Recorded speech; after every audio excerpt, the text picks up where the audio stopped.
आज आप दिल्ली दरबार आए हैं। दिल्ली दरबार अपने आप में पूरे डाल्टनगंज को समेटने के लिए तैयार है, क्योंकि गांधी उद्यान पार्क में दिल्ली दरबार जब से आया है रौनक बढ़ गई है।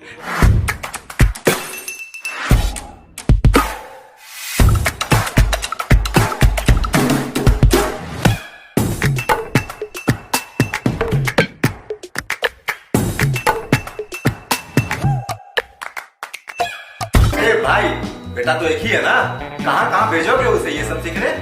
बेटा एक है तो स्कूल भी एक होगा ना भाई। यानी एक ही स्कूल में इतने सारे? जी हाँ। आज महाराजा विराट जरासंध जी की जयंती है और पलामू में बड़े धूमधाम से मनाई जा रही है।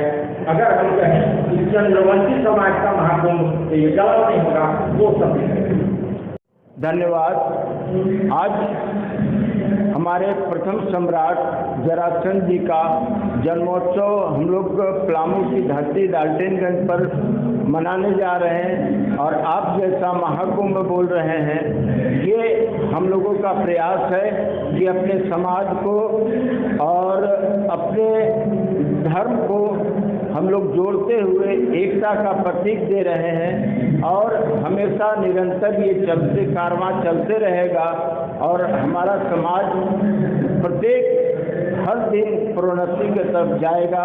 ये मेरी सोच है और कामना है। इतना फायदा होगा पूरे समाज को, क्योंकि समाज की उन्नति बहुत जरूरी है। ऐसे होने से समाज की उन्नति होगी। आज बहुत खुशी का बात है कि पहले के अपेक्षा आज हमारा समाज बहुत ही आगे है, क्योंकि हर क्षेत्र में, या शिक्षा का क्षेत्र हो, या रहन सहन का हो, या आर्थिक रूप से हो, हर रूप से हमारा समाज आगे बढ़ रहा है। क्योंकि हर अभिभावक अपने बच्चों को अच्छे से अच्छा शिक्षा दे रहे हैं और देश विदेश में अपने बच्चों को पढ़ा रहे हैं, जिसका कारण है कि आज हमारे समाज में मजिस्ट्रेट, एसपी, सारे जो ऊंचे पदाधिकारी हैं, सब लोग अब नए पीढ़ी में उभर के आ रहे हैं। डॉक्टर, इंजीनियर सारे लोग आ रहे हैं। इसलिए हम चंद्रवंशियों के लिए बहुत ही खुशी की बात है। आज हम लोग एकता का प्रतीक दिखाने जा रहे हैं और पहले से भी हमारा एकता रहा है और आगे भी अखंड एकता रहेगा। चंद्रा देवी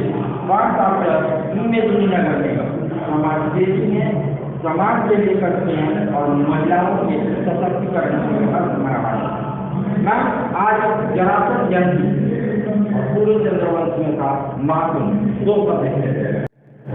सबसे पहले मैं अभिनंदन करना चाहती हूँ और मैं उनको अभिनंदन करना चाहती हूँ। अखिल भारतीय चंद्रवंशी क्षत्रिय महासभा जो पलामू के सभी चंद्रवंशियों के एक करके एक समाज एक दूसरा करके, और वो आज एक चंद्रवंशी मिलन समारोह मना रहे हैं। मैं सभी को मैं बहुत अभिनंदन करना चाहती हूँ और मैं सभी चंद्रवंशी भाई से कहती हूँ कि आप सब एक हो, एकजुट रहें। एकजुटता में बहुत ताकत है। आप एकजुट रह करके, एक साथ रह करके, तो देखिए हमारा समाज आगे रहेगा और हम समाज के साथ आगे रहेंगे। इसलिए आप लोग हमारे साथ जुड़िए, हम आपके साथ जुड़े। मैं आप लोग से आग्रह करती हूँ कि हमेशा एकजुट रहिए। मैं सभी को जरासंध जयंती पर सभी को मैं बहुत बहुत शुभकामनाएं देना चाहती हूँ, हार्दिक बधाई देना चाहती हूँ। आप सभी हमारे समाज से जुड़े रहिए, हम आपके समाज से जुड़े रहें। ऐसा ही करके आप हम सभी को एक के जुड़ता रहना है। और इसी पर मैं अपनी बात को विराम देती हूँ और आप अपने समाज से जुड़े रहिए। जय हिंद, जय भारत, जय जरासंध। क्षेत्र में भेज देती है, वो छत्रानी हुआ करती थी, अब छत्रानी है। अपने बेटे को तलवार चलाना सिखलाइए, बंदूक चलाना सिखलाइए, सब चंद्रवंशियों को साम्राज्य स्थापित होगा, जिसके लिए जरासंध जी को सभी हम लोग याद कर पाएंगे। समय कम है, इन्हीं जन बातों के साथ रहने वाले लोग राम नेता हूँ। इनकलाब जिंदाबाद।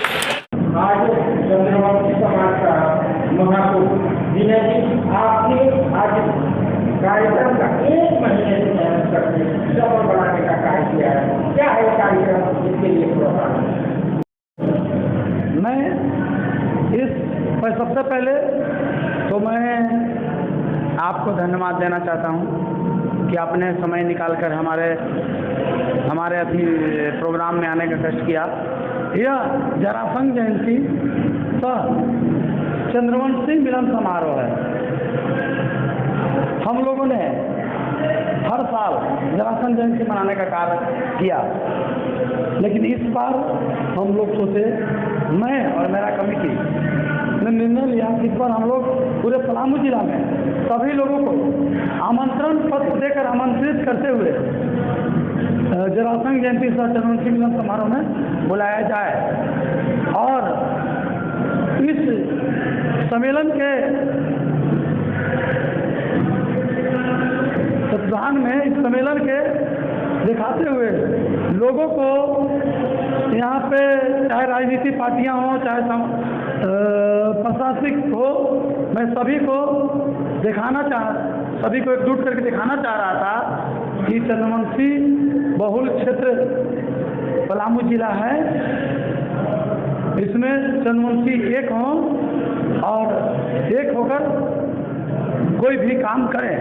आज जो जरासंध पूजा में जितने भी चंद्रवंशी समाज के लोग आए हैं, उनको मैं तहे दिल से धन्यवाद देता हूं कि कीमती समय निकालकर आज यहाँ आने का काम किया।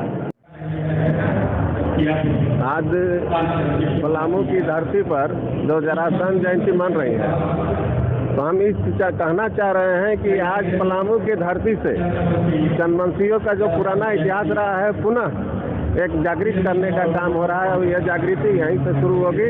इसीलिए चंद्रवंशियों का महाकुंभ आज शुरू होने जा रहा है। अब ये लगातार चलता रहेगा। क्या जो हाल है उससे हो पाएगा? आप लोग जागरूक कर पाएंगे? जरूर करेंगे। अब जागरूक है ही। मेरा समाज जो चंद्रवंशी समाज है, आप सोच सकते हैं कि इंडिया में सबसे पहला रजिस्ट्रेशन है 1906 का। 12 में हम रजिस्टर्ड हुए 1912 में। अब हमारा इतिहास बहुत ही गौरवान्वित पुराना रहा है। अब ये अब पुराने इतिहास को हम लोग पुनः शुरुआत कर दिए हैं, दोहराने जा रहे हैं। पूरे झारखंड प्रदेश के साथ साथ भारत में हमारा इतिहास रहा है, तो हम लोग पुनः यहाँ से जागृति करने का काम शुरू किए हैं और जागृत होंगे जरूर। आज चंद्रवंशी समाज का महाकुंभ और आप चंद्रवंशी समाज के धरोहर हैं। सालों से दशकों से इस समाज को आप लेके चल रहे हैं, जो सब आज के महाकुंभ से। ये सबसे खुशी की बात है। तो मैं आज से 1987 में डाल्टनगंज से ही चंद्रवंशी समाज का गठन तो बहुत पहले से था, बाकी जो सुसुप्त हो गया था 1987 में हमने शुरू किया।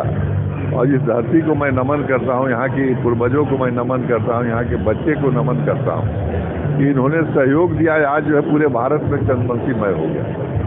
पहले चंद्रवंशी समाज को कोई पूछता नहीं था कि समाज में इसकी कोई गिनती है। तो जब हमने आपको 1999 में पटना गांधी मैदान भरने का काम किया, यहाँ के चंद्रवंशी और सभी पूरे बिहार झारखंड के चंद्रवंशी और पूरे भारत के चंद्रवंशी जब वहाँ जुटे, तो कम से कम 5 लाख की भीड़ लगी। लालू जी के दिमाग खुला कि यह समाज भी कुछ है, इसलिए हमको मंत्री बनाया। 5000 वर्ष के बाद अगर चंद्रवंशियों का जो मान सम्मान शुरू हुआ, जो आज तक जो है बहुत से चंद्रवंशी मंत्री बन रहे हैं, बहुत से चंद्रवंशी विधायक बन रहे हैं, बहुत से चंद्रवंशी आपको मुखिया बन रहे हैं। मन नेता के हैसियत से वार्ड से लेके हर एक जगह लोगों की गिनती होने लगी। तो हम यह खुशी मानते हैं कि हमारे पूर्वज जो है महाराजा जरासंध जो है प्रथम सम्राट पूरे हिंदुस्तान के थे। कितना फायदा हो सकेगा इस महाकुंभ से? देखिए, इस महाकुंभ से फायदा तो आप देख रहे हैं कि 87 जब शुरू किए तो पूरे हिंदुस्तान में छा गया, चंद्रवंशीमय हो गया। ये तो हम टेलर है, समझे ना। अब तो शुरू होने वाला है, क्योंकि आपको एमपी का भी इलेक्शन हो रहा है, विधायक का इलेक्शन हो रहा है। अब लोगों में जागृति लाने का हम काम कर रहे हैं। जब तक 10 विधायक पैदा नहीं लेंगे, तो 4 एमपी नहीं पैदा लेंगे, तो समाज का कल्याण नहीं होगा। इसलिए हमने यह कुंभ में यही संदेश देने आए हैं कि आप किसी से कमज़ोर नहीं हैं। एक महाराजा के जरासंध जी के पूर्वज हैं, पूर्वज हमारे थे, उनके पुत्र हैं, उनके बच्चे हैं। और यह नहीं, जो भगवान कृष्ण को भी द्वारिका में भागना पड़ा था। द्वारिका उसका नाम है, द्वारका जिसका पता नहीं उसका नाम द्वारिका हो। उस जगह जब जाके बसे थे इनके डर से, और 17 बार उन्हें भागना पड़ा रणछोड़ दास कलाए। उस व्यक्ति के हम संतान हैं और वो हम डरने वाले नहीं हैं। हम इसलिए अपना सत्ता की लड़ाई लड़ेंगे, हर एक पढ़ाई लिखाई से लेके अब बहुत हम आगे हैं। इसलिए कहेंगे सिर्फ अब सत्ता में हमको भागीदारी चाहिए, यही मेरा मेन मकसद है। पढ़ाई लिखाई तो ये अब समाज में न डॉक्टर की कमी है, न इंजीनियर की कमी है। और इतना एक चीज़ और मैं बताना चाहता हूँ, आप हजारीबाग गजेटियर देखिएगा तो उसमें लिखा हुआ है हजारीबाग गजेटियर कि यह जो है जरासंध, महाराजा जरासंध जी का झारखंड जो है जंगल था। जितनाओं राजाओं को जो धरते थे यहाँ जो है लिख देते थे बाल बानर सोच के खाए। इसलिए यह जो है झारखंड जो है जरासंध जी का ताई हम लोग का है, चंद्रवंशियों का है। इसलिए इतने बड़े हम जो है जैसे हनुमान जी को जो नाभि में बल था, इसलिए हम लोग जगाने का काम ये लोग कर रहे हैं हम। और अभी जब तक हम जिंदा रहेंगे तो जगाएंगे और हम चरम सीमा पर पहुंचाने का काम करेंगे, यही हमारी। ए भाई, बेटा तो एक ही है ना, कहाँ भेजोगे उसे ये सब सीखने? बेटा एक है तो स्कूल भी एक होगा ना भाई। यानी एक ही स्कूल में इतने सारे? जी हाँ, ग्रीन वैली इंटरनेशनल स्कूल, यानी कि अपने बच्चों के लिए एकदम सही स्कूल। जी हाँ, ग्रीन वैली इंटरनेशनल स्कूल जो गढ़ता है आपके बच्चों का भविष्य।